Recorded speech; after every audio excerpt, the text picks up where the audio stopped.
So as Sarah said, my name is Lindsay St. George, and today I've put together a demonstration to just kind of show the work that I've been working on for the past 2 years. And I've tried to give you some insight into how we actually collect the data, and then as Sarah said, I'm still actually in the process of analyzing the data, but today I'll be able to show you some of my preliminary findings. So I'm lucky enough to have Laura Whiteway with me here today, who's just warming up. She's a local show jumper, and she's got 13 horses in work. She's just come back from a really successful season in Spain. 2 of her horses are currently at Grand Prix level, and the rest range from 4-year-old to meter 40 speed. So we're really lucky to have such an experienced rider with us today. The horse that she's riding is her favorite horse. His name's Kentares. He's 14, and he's been very successful in meter 50 classes.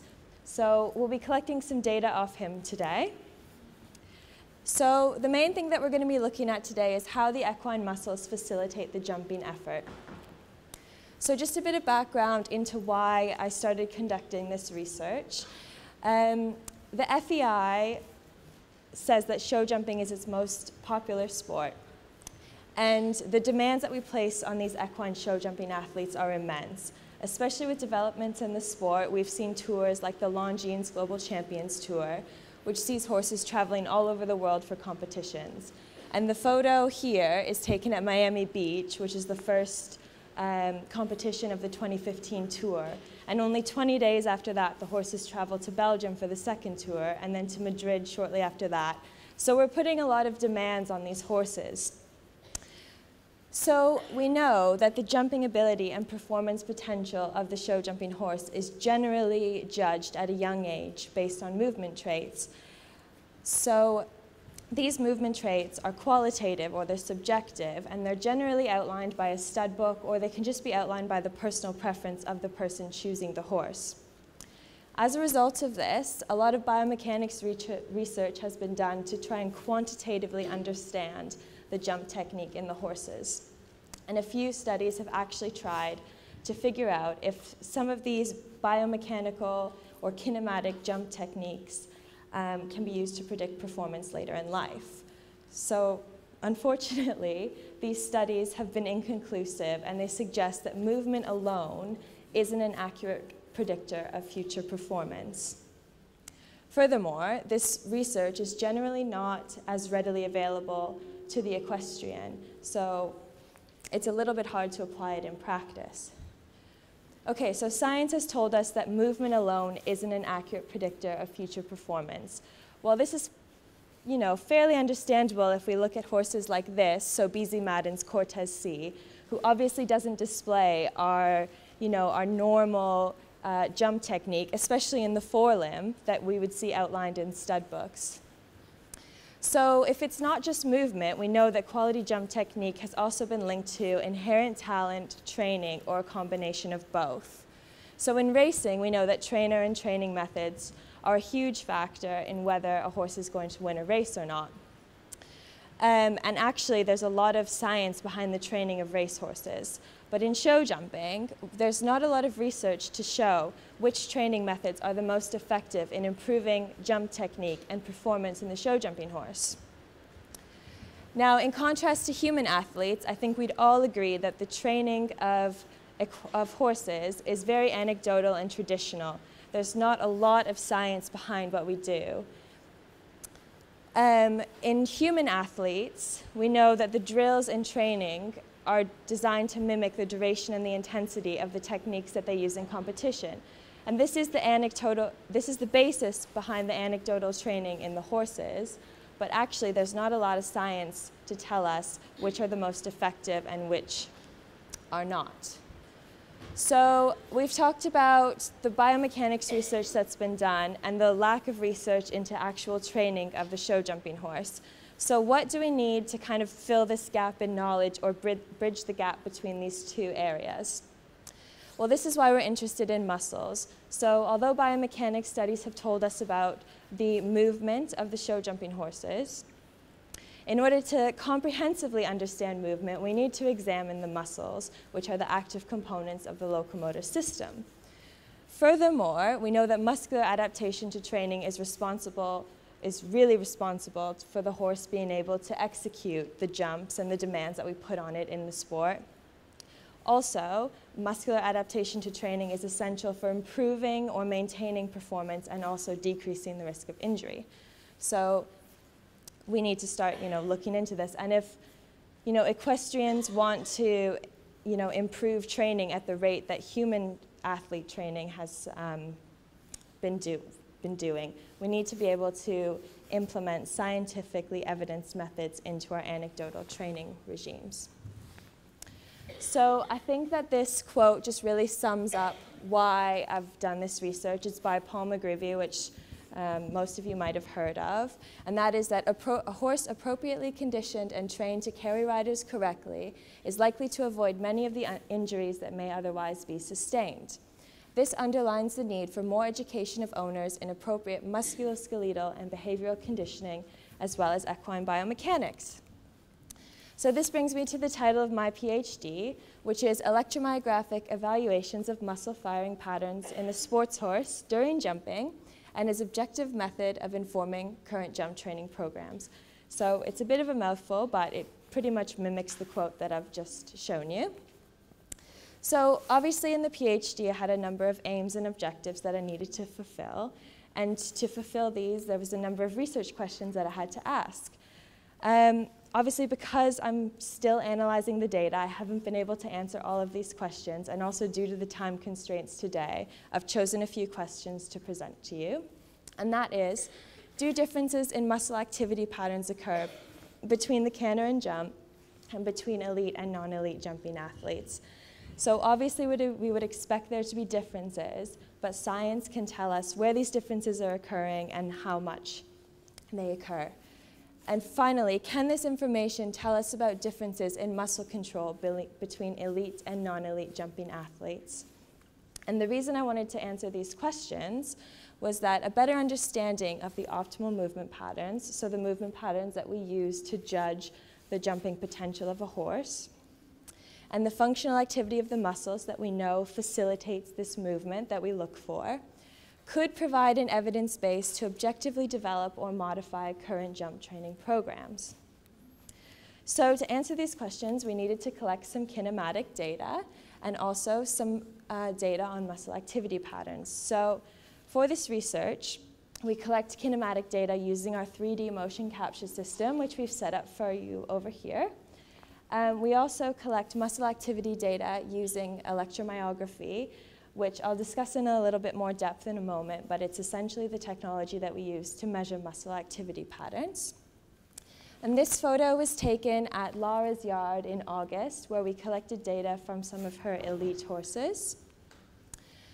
So we use the Qualisys OCUS system to capture our motion data in 3D.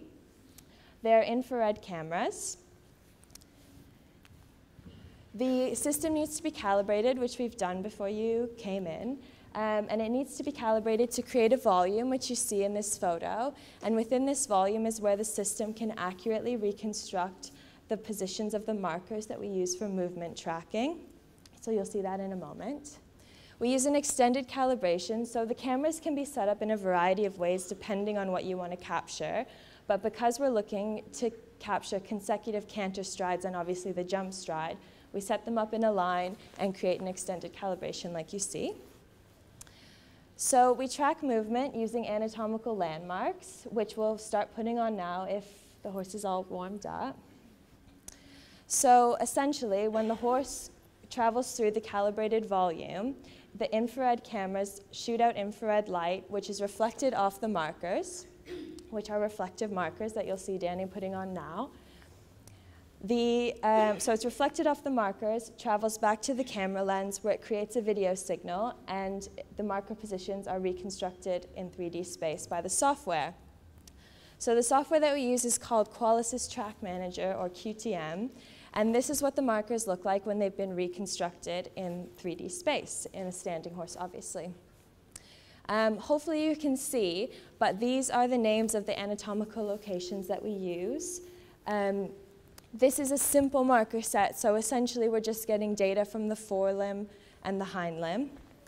And without going through all of them, just as an example of how we use these markers to look at kinematic data. So for instance, we see a marker on the proximal spine of the scapula and the greater tubercle of the humerus. So with those two marker positions, we can create a scapula segment. We can also use the greater tubercle of the humerus and the lateral epicondyle of the humerus to create the humerus segment. And with these two segments, we can start looking at shoulder angle. So hopefully you can see, but this slide just is a better representation of how the markers are actually reconstructed in 3D space. So you'll see the shape of the horse coming out in that. This is taken from a static or a standing trial, which we collect a standing trial before we get any of our dynamic trials.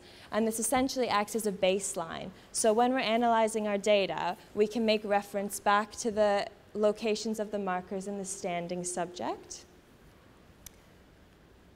Okay, so once we've got our marker positions from QTM, we transfer all that data into a different software program called Visual 3D.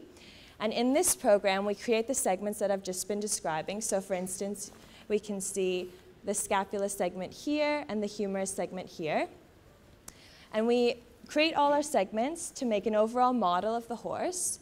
And using this model, we can look at things like joint angles, joint angular velocity, accelerations, displacements, etc.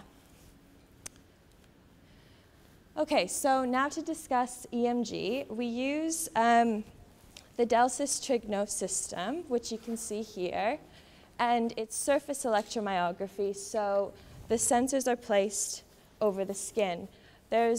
So we're obviously limited to looking at superficial muscles. There's intramuscular EMG, which uses needle electrodes, and that allows you to measure muscles under the surface, so the deeper muscles. But obviously this is quite an invasive method, and we don't really want to be using needles in the jumping horse, so we use surface EMG. This is what one of the sensors looks like, and we'll place them on the horse in a moment. So how does EMG work? How do we get muscle activity from these little sensors that we put on the skin? Well, we know that muscle contraction and electricity are related. So muscles are composed of thousands of muscle fibers, which we see here, and these contract when they're stimulated by a nerve impulse. So motor neurons, which we're seeing here, start in the spinal cord, where they create nerve impulses that travel down the nerves and reach the muscles. So we use the term motor unit a lot in EMG, and a motor unit, just to clarify, is your motor neuron and all the muscle fibers that it innervates. So on this slide, you can see a motor unit innervating quite a few muscle fibers. So anyone with an exercise physiology background might remember that the resting potential of a muscle fiber is about -70 millivolts. And when the nerve impulse travels down and reaches the muscle, we get an alteration in this potential, and we get a contraction or a twitch, which is also referred to, which you're seeing in this center graph. So in order for the muscle to sustain a contraction, and these are the contractions that we see in movement, we need a number of motor units to activate or fire. And these, then we see a summation of the twitch, and we see in the last graph the type of contraction that you would see in movement, and it's also referred to as a tetanic contraction. So this is where EMG fits in. The EMG signal essentially captures the electricity from all the motor units that we're firing during a contraction. So the size of the signal, this is your typical EMG signal, the size of the signal relates to the number of motor units active. So obviously with surface EMG, and when you want to look at the muscles, I was faced with the challenge of deciding which muscles do I actually want to investigate. So my criteria for selecting these muscles was A, obviously that they're superficial muscles, which you can see on the diagram here. This is a diagram of all the superficial muscles. B, the size of the muscle. So the bigger the muscle, the less chance you are to capture EMG signals from adjacent muscles or muscles underneath the muscle. So I wanted muscles that were quite large so that I knew I was getting an EMG signal just from them. And my last criteria was their actual contribution to jumping or cantering. So based on that criteria, I chose muscles from the forehand and also the hind limb. And the first muscle that I chose was the splenius. Now, the splenius is a major contributor to the head and neck, the apparatus, and it works to extend the neck, so to lift the neck up. When it's contracted unilaterally or on one side, we see lateral flexion of the neck. And obviously the neck, we know that the head and neck play an important role in balancing the horse over a jump. So this is why I chose this muscle. I chose the cervical trapezius. So there's two parts of the trapezius, the cervical one, which you see highlighted, and also the thoracic one. Oh, there. So the trapezius works to elevate the scapula. And obviously, elevation of the scapula is going to be very important at takeoff when the forelimb lifts up and the horse lifts its forelimb. I chose also the triceps brachii, which extends the shoulder and extends the elbow and flexes the shoulder. Again, this is a very important muscle during takeoff when we see the shoulder flexed and the forelimbs lifting. The superficial glute, this muscle works as a hip extensor, but a number of studies have actually described it as the muscle or a muscle that's responsible for a lot of the power created at takeoff. So this was a very important muscle for me to look at. And finally, the biceps femoris. This is also a hip extensor, and along with the gluteus medius, it's the largest and heaviest muscle in the pelvic limb, so in the hind limb. It's designed for a powerful contraction, so obviously we're going to be interested in this muscle at takeoff as well for producing the power to get the horse over the fence. Okay, so the horse is slightly warm. This is one of the problems that we run into with collecting data, this type of data. So the retroreflective markers that we use, we stick on with really heavy-duty carpet tape. And as soon as the horse starts to get warm, obviously the adhesion from the carpet tape starts to disintegrate, so we get more chance of the actual markers falling off. It's the same with the EMG sensors. To attach these on, the Delsis kit actually comes with its own stickers that fit over the electrodes, but those aren't really enough to keep them on the horse, so we supplement this with carpet tape as well and put them on. So I'll just go back to the horse preparation slide for EMG. So in order to get the cleanest signal, so the signal that you just saw was a very clean signal, and that's our goal when we're collecting data from horses, which obviously isn't the easiest thing to do. It's a lot easier to collect data in humans. So in order to get the cleanest signal, we need to prepare the electrode-skin interface, so where the electrodes sit on the skin.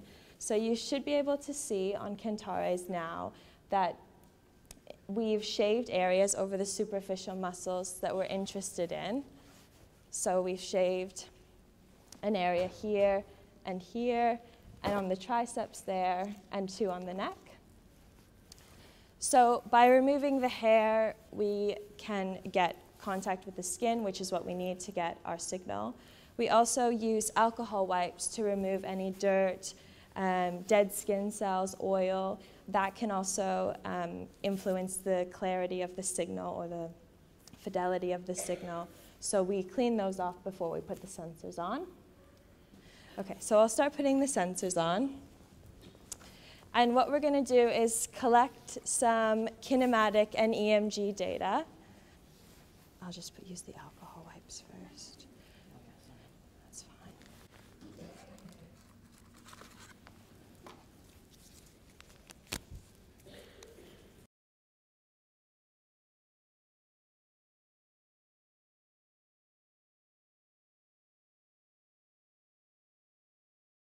Okay, so we just take our alcohol wipes, which are just general alcohol wipes, and we just vigorously rub the areas that we've clipped until they come off relatively clean. And he's quite clean today, so we don't have a lot of work to do.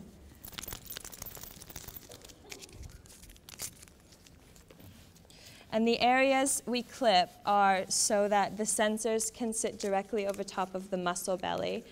so between the origin and insertion points of the muscle. So we find these locations based on anatomical landmarks.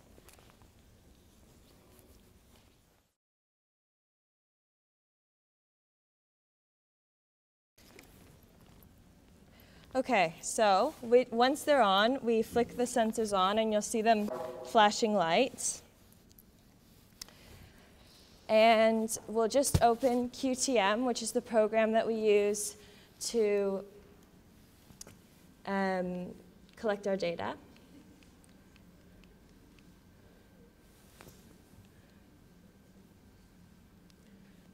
Okay, so if we open a new file, here you can see, oh, it's not as clear anymore, but you can see what all 8 cameras are viewing right now. So we use a trigger, and this is to ensure that the kinematics and the EMG data are coming in sync. So obviously, if we want to link our movement to the muscle activity, we need to ensure that our data is coming in at the exact same time, which is why we use this trigger.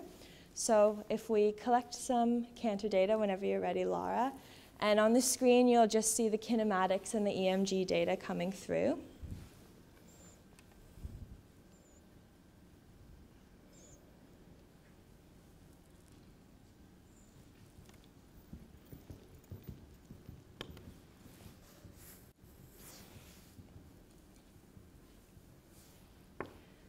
Okay, so could everyone see the markers going through? So that's essentially what the kinematics look like. At the bottom here, the sunlight's coming through, so I don't know how clear it is, but you can see our EMG signals. So channel 1 here is our splenius, the one that we placed on the upper part of the neck. Channel 2 is our trapezius, the one closer to the cantle of the saddle, or sorry, the pommel. Channel 3 is our triceps, so the muscle on the shoulder. 4 is our superficial glute, and 5 is our biceps femoris. So these are our raw signals, and by raw we mean that they haven't been formatted in any way. So one of the things that we have to work with when we're collecting this kind of data is that we get movement of the sensors on the skin, and that's called noise. So we can actually filter our signals to remove this noise using a high-pass filter. And this eliminates that baseline or that noise that we see from the sensors moving on the skin without actually taking anything away from our EMG signal. So before we actually do any analysis on the signals, we'll perform a high-pass filter over the signals. So now we're going to collect data from a 1-meter vertical. And this is what I use. This is the kind of setup that I use to compare the data between elite and non-elite horses. So obviously with my non-elite horses, I couldn't really ask them to jump much higher than a meter. And I needed to be able to directly compare the muscle activity. So we collected data from horses at Laura's yard, so for my elite group, as well as at another elite rider's yard. And we also collected data from non-elite horses, which I'll show you in a moment, from mainly school horses. So they were fit enough to jump a meter, but I couldn't ask them to do much more. So here we'll just collect data from Laura jumping over this vertical fence whenever she's ready. Just check the markers.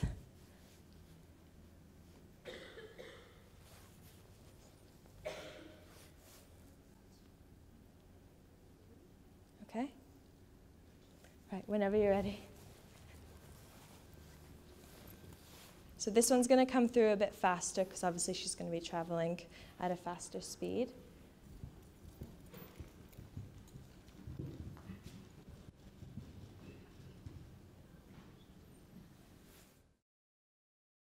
Okay, so that was our jump. These are the EMG signals that we would collect from a jump. You can see already a different pattern from the canter. So we can see this quiet period. And what we're seeing in the signals, these bursts in the signal are essentially when the muscle is contracting or when it's active or working. So without actually looking at the kinematic data, we can see here that at takeoff, there's big bursts in the muscle, and there's actually a quiet period when the horse is in jump suspension. Again, these are raw signals just from a 1 meter fence. So we would put some filters on them to take out some of the noise that you're seeing, especially in this signal here, which is the triceps muscle. And we get a cleaner signal because we've removed the noise from it. So we'll collect some data over a 1.20 meter fence now. I think we'll put it up to an oxer if Laura's wanting to do that. Any questions so far about the data collection or, yeah? Yeah, so this trigger is connected to in the back of camera 1, which Johnny could point to. And it's also connected to the EMG box, which you can see there, which all the sensors are sitting in. And it essentially allows us to set both systems off at the exact same time. There's obviously a little bit of a time delay when you're capturing the data. So you'll see, before I turned the thing off by accident, you'll see that the kinematics are coming through and the EMG is like a little bit delayed. But when you put the signals together in your data analysis, the timing is the exact same. Any other questions? Yeah? I'm just wondering, on the graphs that you have there, the amount of muscle contraction, can you put that into like a measurable volume? Yeah, these are obviously our raw signals, so I'll talk to you about how we actually analyze the EMG signals once we've collected the data and show you my findings. In terms of, when you measure using this system, can you actually measure how much muscle strain is too much and likely to cause an injury?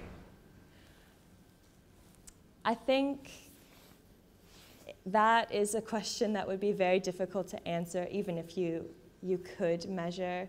I mean, you can look at how much work the muscle is doing, but it's the same as, bones and tendons. We know that we can load them so much, but how much is too much? That threshold hasn't really been determined in terms of musculoskeletal injury. So if someone was to say for definite, this muscle is working this hard and therefore you're more likely to cause an injury, then yeah, we could measure that with the EMG and find out, when it was working too hard. But I think someone needs to actually figure out what that threshold is first before we could do that. Okay, so we've got our big fence up now. Any other questions? No? Okay.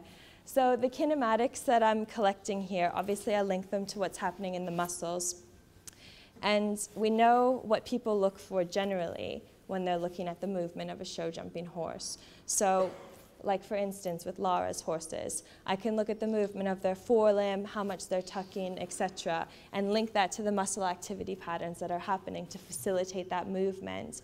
I can also do the same thing in the non-elite horses, so I can look at the kinematics from them and link that to their EMG data. So, are they working harder to get over the fences or to lift their forelimb up? I can look at all those things with the EMG signal and the kinematics combined, and I'll show you that once we've collected the data.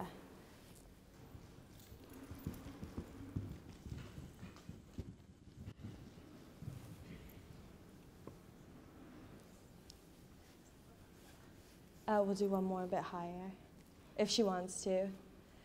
Okay, so this is what we're getting over in oxer. Again, with this data, what we can look at, and mainly just out of interest, because obviously I can't ask my non-elite horses to jump a 1.20 meter oxer, which is what Laura's just done. But I can use this data to look at the differences in how much harder the horses have to work, or their muscles have to work to get over a larger fence or a spread fence. Also, we can look at the differences in the kinematics over a larger fence as well, and look at what elite horses, what strategies they're actually using to get themselves over these fences.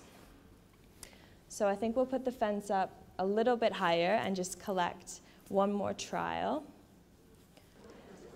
Okay, so we'll just collect our last trial from him.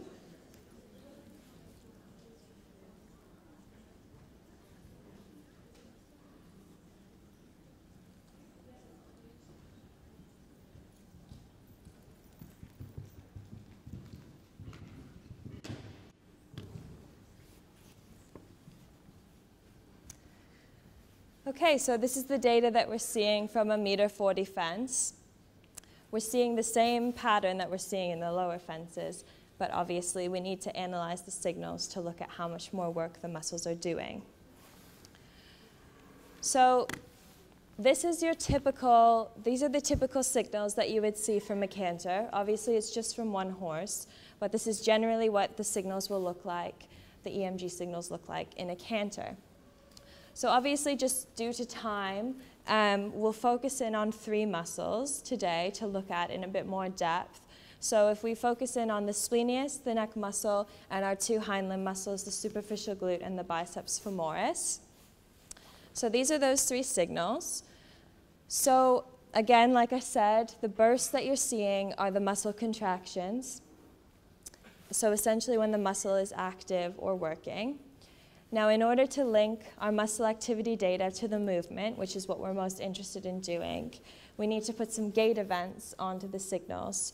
So in biomechanics, a stride or consecutive strides are generally demarcated by the impact of the hind limb, so when the hoof hits the ground.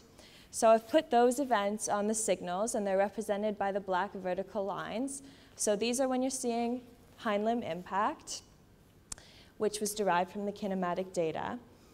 And in between these 2 vertical lines is the muscle activity that we're seeing during the stride.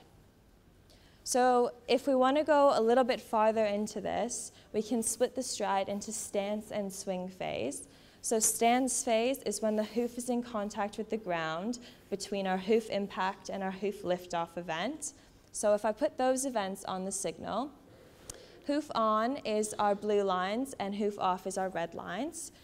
In the last signal, I've obviously had to make the line black because it's a red signal.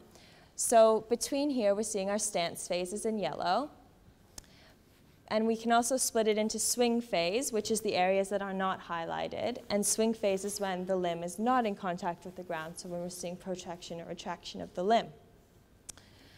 So what do we see here? Well, we see that our 2 hind limb muscles are active during stance phase. And this makes sense because we know that they're hip extensors and we know that they're responsible for a lot of the power that we see to propel the horse forward in canter.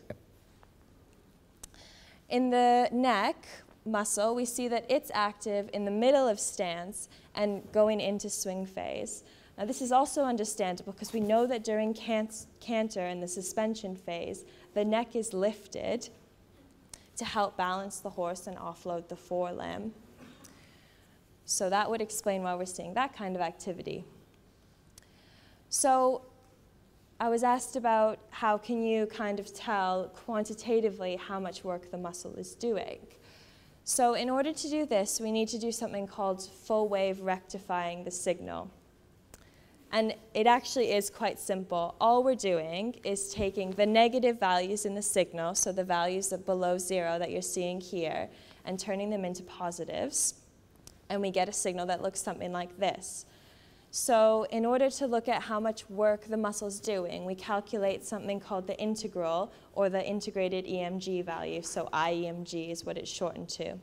And to calculate this, we measure the area under the signal, so it's essentially the same as measuring the area under a curve between 2 events. So here, if we wanted to look at how much work the muscle was doing in one stride, we would measure the IEMG, calculate the IEMG between our 2 hoof impact events.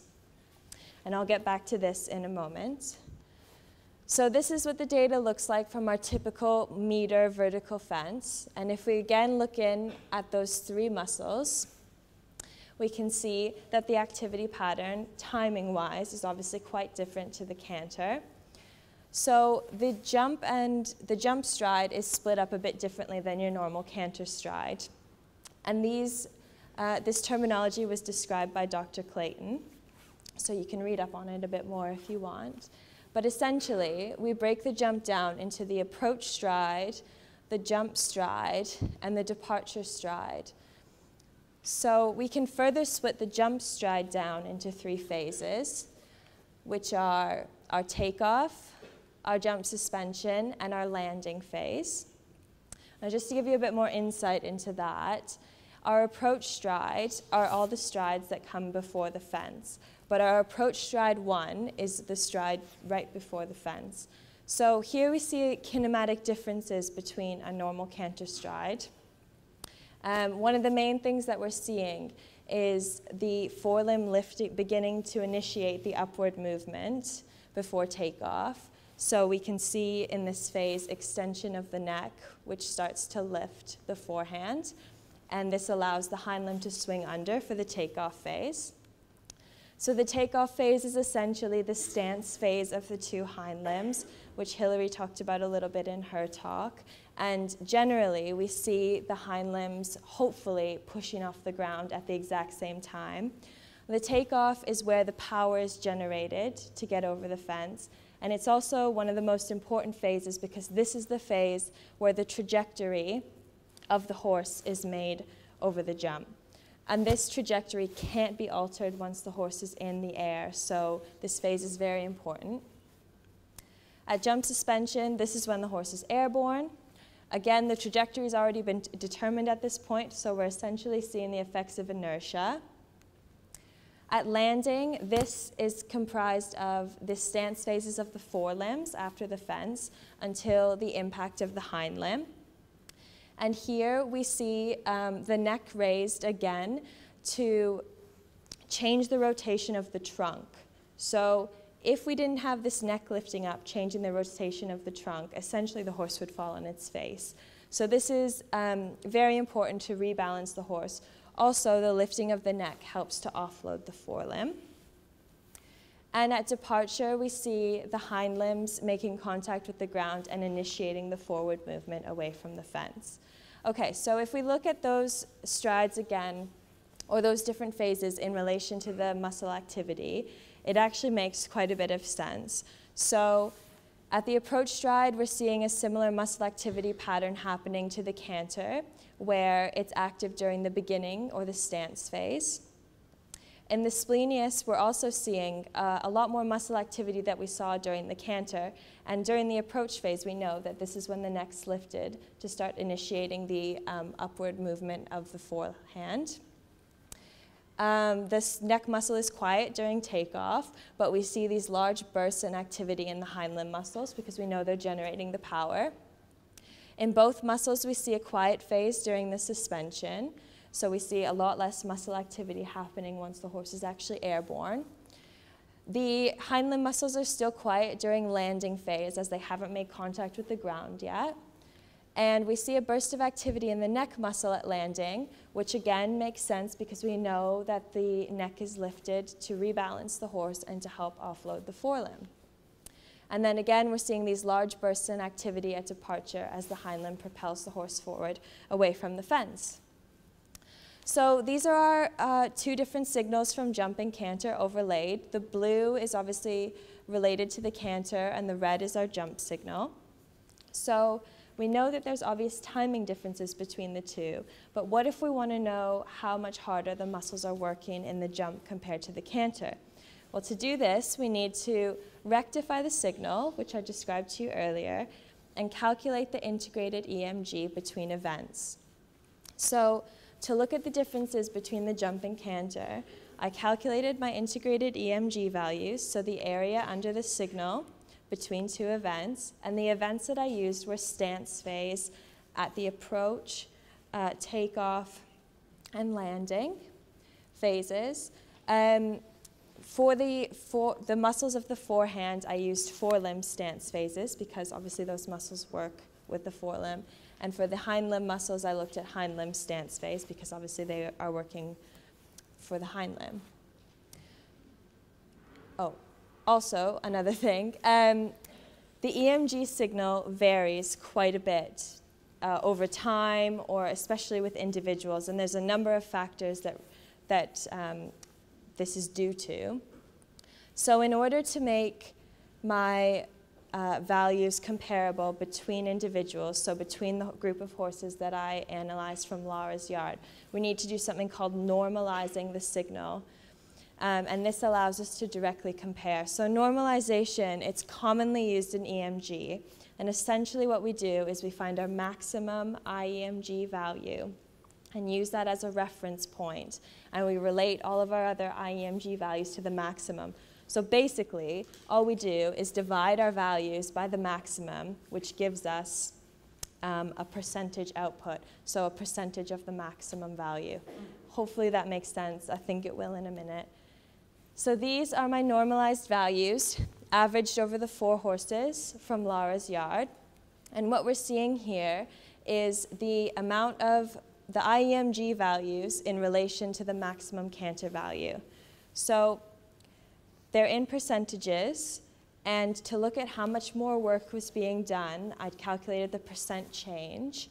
So in jump approach, we saw a 76% increase in the work done by the muscles of the superficial glute from canter. At takeoff, a 625% increase in the work done, and at jump landing, a 38% increase.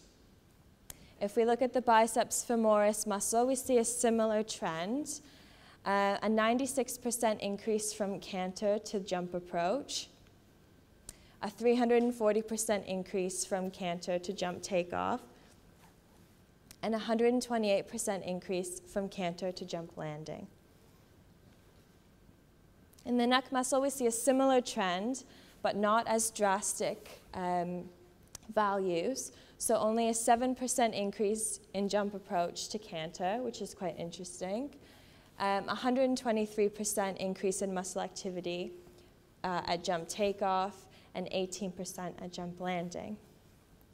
Okay, so we see that clearly there's a lot more work done by the muscles over the fences, which we would expect, but here we have actual quantitative data to show actually how much more is being done. So what about our non-elite horses? Well, this was the second question that I wanted to answer today, is what is the differences that occur between elite and non-elite horses? So these are 2 examples of the non-elite horses that I collected data from. They were school horses that were obviously physically fit, but probably not going to make it to the elite level anytime soon. So this is a typical signal that we saw from our non-elite horses. So we're seeing the same activity pattern to the elite horses, or very similar. And the main difference that we noticed is the difference in magnitude of the signal. So it's quite a bit higher than our non-elite horses. This is your typical jump signal from a non-elite horse. And again, we're seeing the same muscular pattern, but I think this slide shows more obviously how much more muscle activity we're seeing in terms of the magnitude of the signal. So we're seeing a much bigger signal. Okay, so if we look at the normalized data from our non-elite horses, what were the differences that we saw between canter and jump? So I'll just look at the hind limb muscles for now, just because of time. But in the superficial glute, we saw an increase of 200% at takeoff, 883, at takeoff, and 99% at jump landing. So if we compare these values to the elite horses, which are in white, obviously our non-elite horses are working quite a bit harder than Laura's group of horses that we analyzed. In the biceps femoris, we see an 84% increase in approach, 415 at takeoff, and 213 at landing. So again, if we compare these to our elite values, interestingly, we don't see as much of an increase in the work done at jump approach, but we are seeing quite a bit more work done at takeoff and landing. And this might be reflective of the fact that these non-elite horses aren't as efficient over a fence. So they're not working as hard at jump approach as they should be, but they've got to make up for it during the takeoff and the landing. Okay, so we know this information. How can we actually use it to inform practice, which is what the whole point of this research was, to help try and scientifically inform our very anecdotal training methods that we use. So to make sure that my research was relevant and could be applied, hopefully, in future, I conducted a questionnaire. I got 226 respondents, and they ranged from fellows of the BHS to Pony Club members, and I also got some results from international equestrians. Now, from the questionnaire, I wanted to look at what these equestrians look at when they're evaluating quality movement and performance in the jumping athlete. So obviously this would help me to analyze my kinematic data and focus in on the aspects that were actually important to the equestrian. The fence type and arrangement that they would use to evaluate jump technique, this just helped inform my data collection procedures. And finally, the training methods that they would commonly use for the equine jumping athletes. So we'll link our findings to this today, or try to. Obviously, I'm at a very preliminary stage, so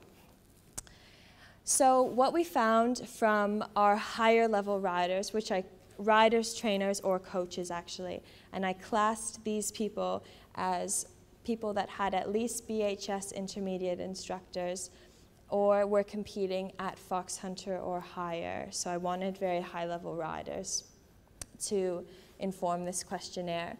And what I found was that they placed the most importance of their training program, or the highest relevance, on the quality of canter, if we're looking at the very important section of the bar graph here.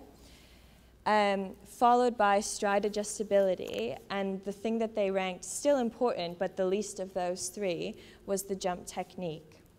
So if we looked a bit further into this, I asked what the typical components of the training program would be, and flat work and hacking came out on top. So what did I actually draw from this section? Well, from the high-level riders, coaches, and trainers, I found that there's an emphasis placed on quality canter and stride adjustability, which they work on through flat work and hacking, and there's less emphasis on actual jump training. So if we get Laura to comment on this, would you say that this kind of mimics your training programs and how you train your horses at home? Yeah, it's very similar to the way we train ours, mainly with the dressage and flat work, or just hacking, and sometimes a small jump before a show, but not too much. And how would you say that your training might differ from, an amateur rider? We ride them in like hard canter work, so they adjust the stride a lot and they work through the muscles in their back, so it's not much different to the way they canter when they're actually in the ring. Great. So from the questionnaire and from, anecdotal experience, and obviously Laura's experience, we know that there is a difference between the way that elite riders and non-elite riders train their horses. So we'll see a lot more jumping done by the non-elite riders. Would you agree with that? And so obviously I can't draw too many conclusions on making actual recommendations to how we train our horses at this point in my research.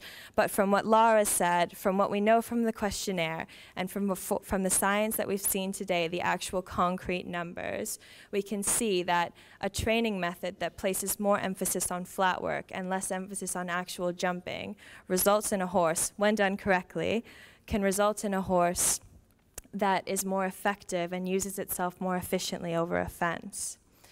So that's all I can really talk about today in terms of how far I've gotten with my research. But just to conclude, we know that EMG provides a non-invasive way of looking at muscle activity patterns in the horses. This information can form the building blocks that we need to understand the movement patterns in the horse, so to fully understand what our kinematics are telling us. And further work will hopefully allow us to objectively inform or justify the predominantly anecdotal training methods that we use currently.